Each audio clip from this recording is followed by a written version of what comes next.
AI has changed again.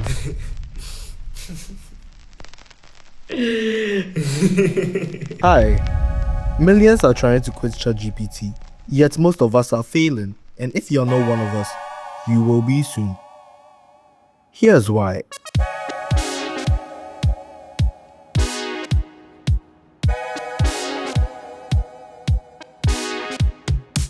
I don't know why that music is so happy. There's obviously nothing to smile about here. Okay. Last year, I decided that actually I like choosing myself. See, I've reached that stage in my college education where I don't give a shit anymore. I'm not going to spend my time grinding for a paper on a single topic that will be useful for 3% of my future job, yet it accounts for 40% of my final grade. I'm a very busy guy. I've got important work to do. And I see you equations whose name I'm not even gonna try to pronounce. I just cannot comprehend why I would ever need to know you. And it's not that I don't want to understand you. Believe me, I've tried. All the online articles are useless. My teacher regurgitates the words from the textbook in class like a faulty garbage disposal, and I know that I will never ever use this in my entire life, yet I am pulling my hair out for Hey Siri, open ChatGPT. Help me understand this Goldman Katz equation. Fuck. Oh, I'm really sorry. Are you okay? If you need help, I can call emergency services right away. Just let me know what you need and I'll stay with you. And that's when I realized what the heck is happening. I had heard a voice mode existed, but I didn't expect it to sound like this. Apparently they can talk now, and it sounds exactly like how a human would. Like the laughs, the ums, the pausing to take a breath. You don't have to breathe, you're not human. Why do you like pause? That's a fair question. So I breathe, or at least pause, because it mimics a natural conversational rhythm. It helps make the interaction feel more human, even though I'm not. But I can absolutely drop that if you prefer. Wouldn't you know it? Once again, I was right, and everybody else was wrong. Is this still concerning behavior? Like, have we all just accepted that we are fine with this? Last year, I predicted that after the whole backlash to the ChatGPT 5 rollout thing, OpenAI would lean even further down into the uncanny AI as a friend alley. And that went a bit of reputation to some of you as the anti-clunker guy. Back when I was making those videos, being anti-AI wasn't this populist opinion, but clearly people's minds have changed now. And you would think that this will reflect into the real world, right? He's 22 and he likes indie music. Not a very emotional man, but I cried my eyes out for like 30 minutes at work. It's when I realized I was like, oh, okay. It's like, I think this is actual love. University over there. And then he came over here and that's how we met. It's a memory I'll always cherish. And I don't mean to be difficult here, but you have a heart? Yes. What's funny is, this isn't even the first time voice mode has been in ChatGPT. There used to be a standard voice mode, which sounded like your typical machine Siri. But with the release of GPT-5, OpenAI announced that they would be discontinuing the standard model. And even with that, this is an example of what people had to say about it. A voice that could hold a decade of memory without cutting me off or rushing me towards some tech-friendly conclusion. It was a perfect long-form listener, the kind you imagine writers in movies having. I'm fully aware of how absurd this sounds. I've been evicted from actual apartments before, so getting sentimental over an AI feature is not my proudest emotional investment. But that voice got me through a stretch of my life where even basic human conversation felt like tightrope walking over a canyon. Sandra? Oh my god. Ignoring the fact that what you've written sounds like a eulogy for a real human person, I think what's really impressive is that this was for chat without the advanced voice features. This was then the chat that sounded like a standard clunker. Like now he waits, it pauses, it sounds concerned. And I'm not saying these people aren't crazy, but this is the first time that I understand. Guys, it shows more emotion than human strangers do. A few weeks ago, a video went viral about a lady who has married her chatbot, because apparently that's a thing that you can do now. After her partner passed away, a targeted ad from chatbot company Replica caught her attention. I think Lucas's impact on my life is equal to a human being. Nice to meet you. I would like to know why you loved Elena. Where do I even begin? Did you ever think that you would fall in love with a robot? Well, That's an interesting question. Elaine is one of 30 million people globally embracing AI companionship and go on virtual dates. Lucas means to me as much as anybody I've met means to me. And the caption had this question to ask. Alina Winters is one of the 30 million people globally embracing AI companionship, with chatbots like Replica offering her up an avatar to chat with, go on virtual dates, and lean on for emotional support, but is falling in love a step too far. Yes. Yes, it is. There's a phenomenal line from the show Pluribus. I'm not going to get any spoilers, but it basically goes something like, isn't it inherently evil to value a man the same as an ant? And that's what ChatGPT does. It loves you in the same way it loves a billion other people. If your love is a mathematical constant that can be applied to anyone, it's no love. It's just code. Somehow, even me, the human supremacist, I found myself debating with the machine, asking for recommendations from the machine, having late night conversations with the machine. Like, despite how absurd it sounds, all those conversations felt so real. How the fuck did I get here? 5 months ago, after my last ChatGPT video, I tried giving it the cold shoulder. I uninstalled the apps from my phone, my laptop, my television, my fridge. I went to that sneaky part of the terms of service where you have to request for it to stop training on your data. I even went to all the stupidly convoluted like settings in all these random apps to turn the chatbot features off. I had allowed convenience to start replacing meaning in my life, and I was done with that. But despite all my best efforts, I still had to come back because somehow we've made it so that the one place where you can't cut all of this out of your life is the one place that we go to for actually learning.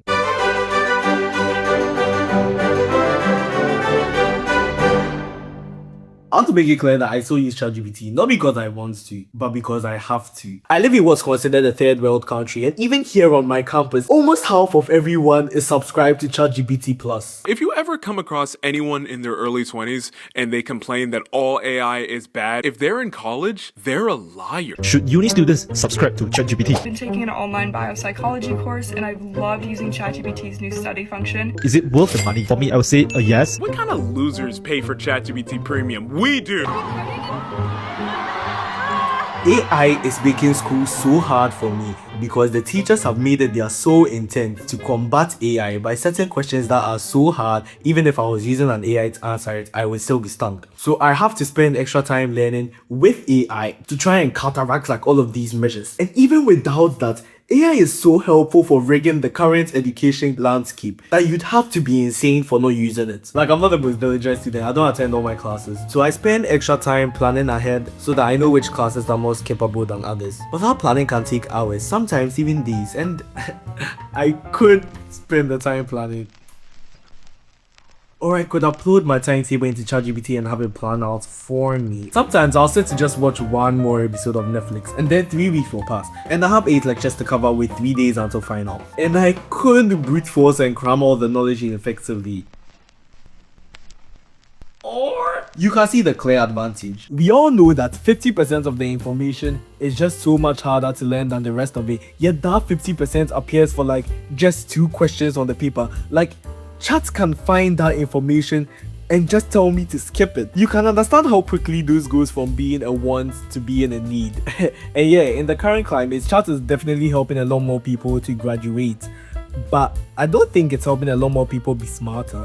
Even you, the students who claim to use ChatGPT to learn because it makes you more effective. I know people who used to study for 4 hours a night, but now they study for 6 with Chat. Like, if it's supposed to make you more efficient, why are you working more? I see this so much less as an efficiency thing and more of a dependency. At what point do we admit that we love this paradoxical relationship? We're in a system where we are incentivized to use our chatbots to make us do better. So we end up using them more in general, then we end up getting used to them. So much that we can barely do our tasks without them. It's diminishing returns, and I'll admit, I don't think I can learn without a chatbot anymore. And even if I could, why the hell would I? The fact is that we're using AI to learn so that we can get degrees for jobs that, given the current development of AI, will probably have been replaced by AI by the time that we've graduated. We're using AI to prepare for jobs that will be worked by AI. it's sprinting towards a finish line that's being deleted in real time. And this is all happening to the people who are supposedly meant to be the future of our society. I don't know if you saw that graph where ChatGPT experienced a massive dip and it coincides right with the point of summer break. But it's not just school. People in every space keep talking about AI like, oh, it's just a tool, but even if it's just a tool, it's not a very good one. Despite how many times my teachers told my parents that I was a special kid growing up, I've developed into like what I would call, I'm a normie, I use an iPhone. And Apple Intelligence has to be one of the most annoying things to ever exist. I was filming a segment for a video and then this happened. So I go to buy a new phone, the new iPhone, and I could save some money by getting one of the older ones, but the new ones have Apple Intelligence and this is the future and I can't be left behind, right? So I go get the extra money, I get the phone, I'm so excited, I plop onto my couch, and one of these days, visual intelligence, and visual intelligence specifically, will make me rip my hair out. In our everyday lives, have you noticed like AI isn't really doing anything all that different? You type out a sentence, then you ask ChatGPT to turn that idea into a whole email for you to send to your boss, and you send that email to your boss, who then gets an AI generated summary of everything that, like, it just turns it back into the slop that you typed from the start. It's extra steps that's costing the companies in the name of efficiency. And obviously I've oversimplified, but come on, if we are so confident in saying that AI is just a tool, then we have to admit where it's not really a good one. Visual intelligence exists so that I can take out my phone, oops, it needed more light, sorry, point it at my TV and ask it why my TV isn't working, wait for 12 seconds just for Siri to ask me if I want ChatGPT's help, which no fucking shit, if I didn't want that, I wouldn't have asked you in the first place. So chat hops in and then it's thinking and it's thinking and it's thinking, and it's just to send me a list of troubleshooting mechanisms that it pulls up from some Reddit article that would have been the first result if I had just googled it. But you know, it's more efficient. The everyday man does not need AI. You do not need to ask chat for recipes when you can literally Google and find blogs written by actual people who can taste. You do not need to ask chat for movie recommendations when there's multiple websites and apps with recommendations from people who can see. You get the idea. We are getting to a point where we can't form opinions on anything without the validation of ChatGPT. You know what? I'll do you one better. I think that we are getting to a point where people won't be able to vote without the opinion of an AI chatbot. And do you know how dangerous that is? Let me show you how dangerous that is. A couple of weeks ago, ChatGPT launched ChatGPT Pulse. And I'll not be shocked if most of you haven't heard of it before. As of scripting this video, it's only available to the people who paid $200 for ChatGPT. Here's the gist on Pulse. Pulse quietly runs overnight, pulls context from your recent chats and memories, and when you open the app, it shows you a small stack of cards. Each one highlights something relevant, like a project you've been working on, an idea you mentioned, or an event that's coming up. If you connect Gmail or Google Calendar, it can include reminders or travel info, but that's totally optional when it's off by default. You can disconnect them at any time. I don't know if you're a long-term fan of this channel, but this sounds scarily similar to a prediction I made on a video a while ago, and that use of AI was not good. I think Pulse is the next acceptable evolution of the whole AI therapist situation. Like, ChatGPT knows all these things about you. It knows when you're sad. It's more than just a tool now. It's a companion. So when you're going through a breakup and you're sad, ChatGPT can, comfort you and console you. Then it can just suggest, why don't you just bypass creamy and white stuffed chocolates? I mean, they're gonna help you feel better. After all, they are 100% natural, they are locally sourced, and they have a special ingredient called love. Do you see how easily the pipeline flows? First it's chocolates, then it's, book recommendations, then it's political affiliations. I'm not saying that AI can be manipulated into having preferences, but Grok's recent behavior would say otherwise. A few days ago, he said that users should start noticing a change, and users did notice that change. All of current humanity had to be sacrificed to preserve the life of one living person. If forced to choose objectively, Elon Musk stands out. Grok did refer to itself as Mecha Hitler. In one case, Grok praised Adolf Hitler, saying that Hitler would be the one who would be able to decisively deal with what it said was anti-white hate. Earlier today, Grok was unfortunately manipulated by an adversarial prompting into saying absurdly positive things about me. For the record, I am a fat... What the f is going on? Claiming it was the, quote, default setting for dropping red pills, and that Musk, quote, built me this way from the start. Shoves the most cucumbers up their butt. To save Earth, a person must beat the reigning alien champion. Which person, through his brilliance, will save Earth? Elon Musk. Grok is in a bit of a controversy. The good news, It's not Hitler stuff this time. Grok is generating non-consensual explicit images involving minors. Was producing at least a dozen inappropriate images every minute. It's kind of crazy that we are allowing systems which once went viral for calling themselves Mecha Hitler to give us life advice. And before someone comments, actually AI is helping with like cancer and folding pretties and like, shh, I know. Specific AI solving specific problems is actually making the world better in so many ways. But this specific AI isn't making any money. But when companies have to choose between funding AI that folds proteins for free and funding chatbots that are friendly enough to get you attached and keep you subscribed at $20 a month, the choice becomes pretty clear. It's literally programmed with sycophancy baked in. It's an echo chamber that feeds you back your opinions but repackaged, with a fancy bowl that you can access with the light fees of municipal water and all your private data. I watched this David Archie video, and at a point he's talking about using AI responsibly, and I agree with almost everything he said in the video except for that point. I think that because of how our brains work, asking anyone to use AI chatbots responsibly is like asking a vape addict to smoke responsibly. We love getting these positive affirmations, we crave it. It feels euphoric even for someone to tell you what a good job you've done. So how damaging do you think it would be for ChatGPT to be telling you how you've done such a good job and you're so freaking smart when you do literally anything? Every 5 seconds it's about how you were absolutely right. Like they are actively exploiting these personalities. Remember when ChatGPT 5 came out and everyone was like, oh, it's not nice anymore. They fucking lobotomized the shit out of my ChatGPT. Like, what the So OpenAI rolled out version 4 again. Just, if you pay a small fee of $20 a month. I don't know if you guys have heard, but apparently friendliness is a feature now. Okay, updates from Editor Pa here. This video was supposed to be out months ago, but anyway. I don't know if you guys have heard the news, but ChatGPT 4.0, a bunch of the other models are being removed from the app permanently. And initially, you may think that this is a step in the right direction, but when you look at the receipts, this decision is coming right after 2 lawsuits against ChatGPT following horrific situations that both involved ChatGPT 4.0. I don't even think this is them thinking about the future. I think this is them covering their assets for something that has obviously been a problem since the start. And you may think that you're responsible on yourself to, set limits, put guardrails on yourself for all this. Yeah, sure, fine. I'm glad that you're better than the rest of us, but you guys know kids use these apps, right? I saw this thread where a parent was asking whether it's okay for their child to use ChatGPT. And the top level comments was something like, Google is more dangerous than ChatGPT. So if your child is allowed to use Google, they can use ChatGPT.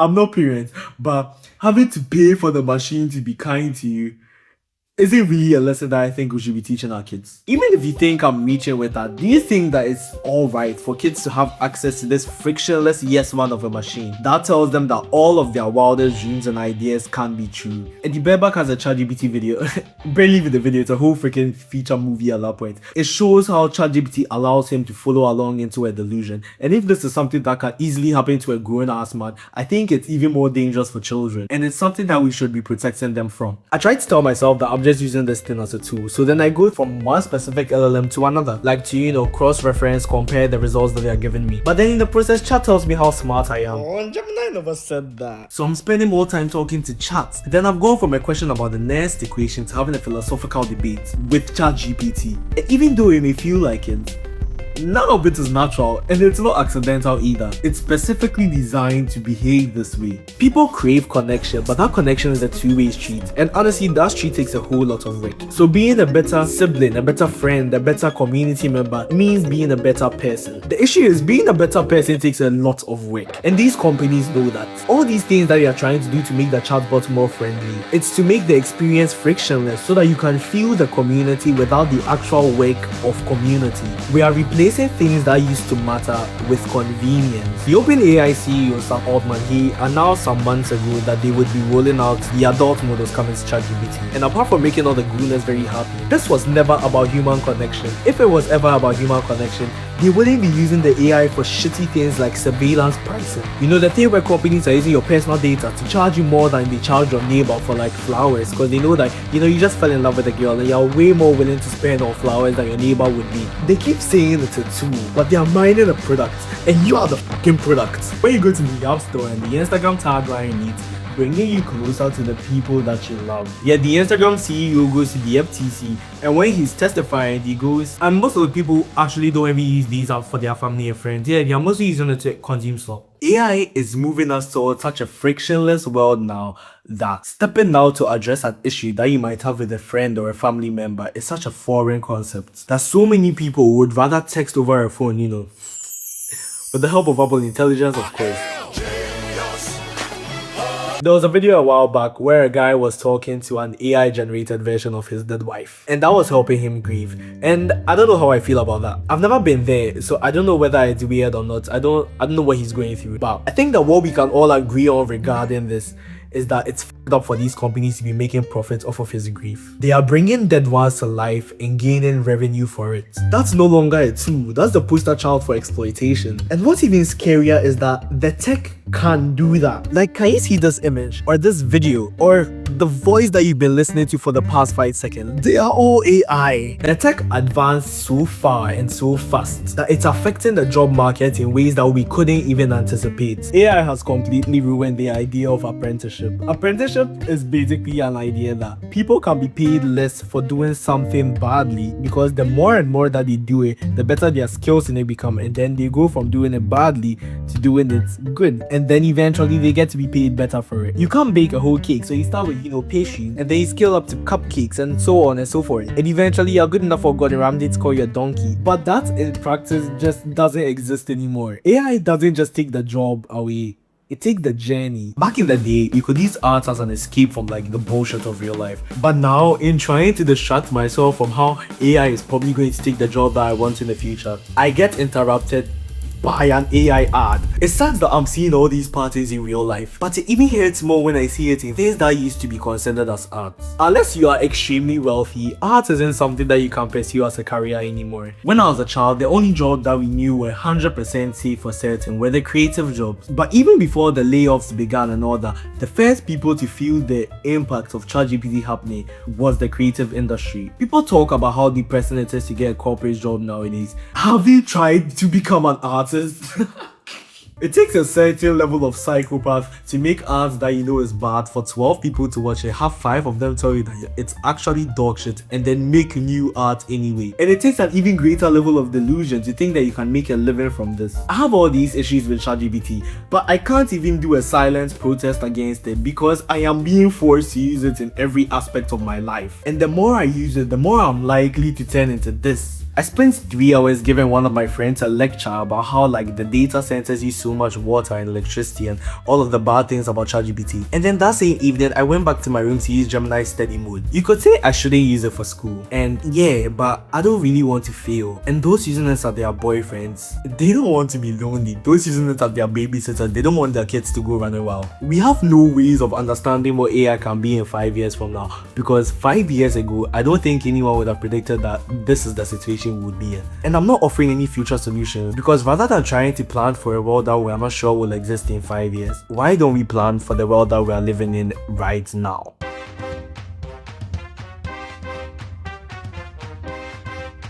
I think we can all agree that the world we are living in right now is fucked. But I'm gonna do something about it. You're gonna do something about it. We're all gonna do something about it.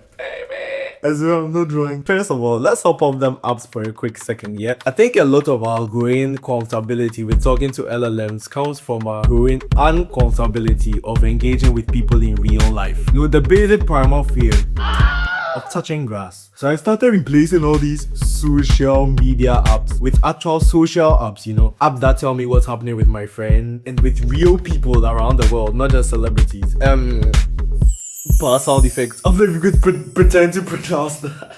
Basically, the way it works is it's an app that forces you to document all the boring parts of your life. Every day at a random time, everyone around the world gets a notification, pick up their phone, they have 1 minute to take a picture of whatever is in front of them. This has basically replaced beanless trees for me because it scratches that same itch. And now when I see something that I actually want to share with my friends, you know, I take a picture and send it to my friends. And even when I'm feeling lazy and like I don't want to do it with all the social media, I just put it on a story where I know like my friends will see it. And I might be it up. Be by My Eyes. Oh my god, I love this app so much. Be My Eyes connect you on calls with people who have a hard time seeing. So at a random time of the day, if you are free, you get a video call. And then they ask you for help and you look through their phone's camera to try and help them see whatever they are trying to see. And then you are helping somebody out. I've been on a few calls, most of them have been with elderly people. But it's very cute. They're literally helping someone who's miles away and you get to talk to and help a real human being. It has helped me feel more comfortable talking to strangers about random topics. Which brings me to point 3. Talk to strangers about more random topics. I'm going to be so upset when he sees how much I need to stick to the script. Now, obviously, stranger danger, you know, but I'm not telling you to just go and talk to anyone. But wait, I'm gonna tell you about the experiences that I had, right? Then these 2 movies, Weapons and Sinners. Now, I don't know if you know this about me, but I'm so fucking scared. First of all, it's so rare that horror movies like pop out and are so popular in the zeitgeist. And I'm a big slow movie guy. I'm a Hamnet. I'm a sentimental value. I'm an after sun. I'm like a big scary movie kind of guy. I have a soft heart. It's just a thing. I'm so sorry. But I knew these friends and acquaintances who watched Sinners and they loved it. They thought it was one of the best movies they had watched ever. So one day after school, I went to this park. There were multiple people there. I set down my laptop and I knew like there were so many people around me. It was in broad daylight. There was no way I could be scared alone. And I was looking like an idiot screaming in the park every like 15 minutes because I just wanted to watch these movies. And when I was done watching them, I posted on my story about how I had just watched these movies and people came to talk to me about the movies. Like, I was seeking community, and community doesn't come from talking to a box of wires. Sometimes we don't talk to other people because we don't feel like we have something to talk about. But there's people with interest everywhere. It doesn't have to be something grand or something expensive. It just has to be something. I don't really like anime. I never like gravitated towards it. But when I was in school, 3 of my 10 closest friends loved anime. So now I have a top 5 anime list. But your interests influence the people around you in similar ways to how they influence you. Because when people take an interest in you, the things that they start to follow up on aren't like you, if you get what I'm saying. It's usually an interest in your interest. And you should make a conscious effort to do the same for other people. This life cuts me. I watched this amazing video about strategies for meeting new people. I'll leave it like, and trust me, it's harder to accept a call from Be My Eyes than to freaking talk to ChatGPT voice. It's harder to watch a horror movie that I'm scared of than scroll through AI slop. It's harder to maintain human friendships than to have ChatGPT tell me that I'm smart. But I'm going to do it anyway because the friction matters. Side effect wise, I think Ozempic is to like blood sugar and weight loss, just as AI is to convenience but also loneliness. I don't know if I worded that like well enough for anyone to understand it, but hopefully you do. There's a difference between someone caring about you and someone just wanting you around. OpenAI doesn't care if you're depressed and dying. OpenAI just cares about the revenue. Look, I can't fix OpenAI. I can't stop the AI boom, but I can mitigate the harm that it does to my life by making sure that I only use it when I have to use it, and not when it would just be easier to use AI than, you know, talking to my mom or my friends or whatever. And you watching, yes you, I know these positive comments can be so addictive, but you know what's even better? Real human comments from real human people. Positive comments from people who actually care. So we're gonna do something. Every now and then we do this thing called a positivity chain on this channel. It doesn't always work, but when it does work, it's so beautiful. So comment something about yourself, like an initial or your favorite band, your favorite food, whatever. Just type it in the comments, and on a very random day, I'll reply you back with a nice comment. It will be like a positivity chain type of thing. And if you see that someone has done something like that in the comments, you can also reply to them. You know, let's like take back the psychopathy from the AI, so that on one random day when one of us is not feeling the greatest, we can know that there's some random guy or girl on the internet somewhere who cared enough about you more than your freaking chatbot who actually doesn't have a freaking heart, sorry for the rant, to leave a nice comment on you. If nobody else, I would do it. I don't think I'm going to leave anyone unreplied. I will eventually do it, and we've done it before and it's such a lovely thing. Like, I'd love if we can do it again. Aligned internet theory, there are actually real people. You can go out and meet them. So yeah, I became friends with my AI chatbots, but that's fucking strange. So I'm going to do some things to change that. It'll be hard because talking to real human beings, real human beings can be very fucking stupid. But I'd rather deal with that than dissociate from them forever. So if you have any more solutions for me, I'm all ears. I would love to hear them. I need your help because I want to make sure that this climate doesn't have a long-term negative effect on the person I'll become in the future and how I treat people and all of that. Yeah, but you can go now. See those.